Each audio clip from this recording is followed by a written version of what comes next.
ఏం పీకిద్ది చట్టం, నా చుట్టం. ఏం పీకిద్ది చట్టం, ఏమి పీకదు. అతి త్వరలో మీ కుటుంబాన్ని మొత్తాన్ని వేసేస్తా. నా పైన పోక్సో కేసు పెడతారా మీరు? ఎంత ధైర్యం ఉంటే కాసుకొని చూద్దాం అని బెదిరించిన తర్వాత ఆ కుటుంబం వెళ్ళి ఇలా నేను పోక్సో కేసు పెట్టినందుకు మమ్మల్ని చంపేస్తానని బెదిరిస్తున్నాడు ఈ రాజు కుమార్ అని చెప్తే పోలీసులు తీసి పక్కన పెట్టండి అని సరిగ్గా పట్టించుకోలేదంట.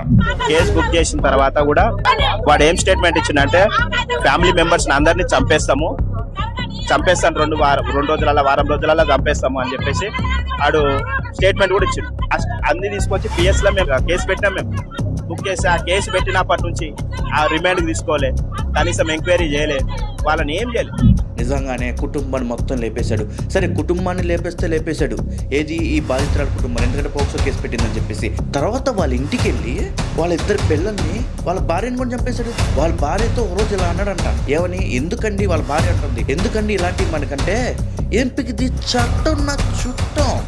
ఏం పీకిద్ది చట్టం, ఏమి పీకదు. డబ్బులు పడేస్తే నా కాళ్ళ కింద కూర్చుంటుంది. వైష్ణవిని చంపితే ఎవడేం చేసిండు? 4 రోజులు మొత్తుకురు, అందరు మూసుకొని ఊకురు. ఎవడేం చెయ్యలేడు, ఈ గవర్నమెంట్ ఎవడేం చెయ్యడు, నిన్ను కూడా అట్లే చంపేస్తా అని అన్నాడంట. ఫోన్లో ఈ ముచ్చట చెప్పింది ఒక రోజు. నిజంగా చెప్పండి, ఒక పోక్సో మీద బెయిల్ ఎలా వచ్చింది వీడికి? అంత తిక్కల కేసులు పెట్టారా పోక్సోలో?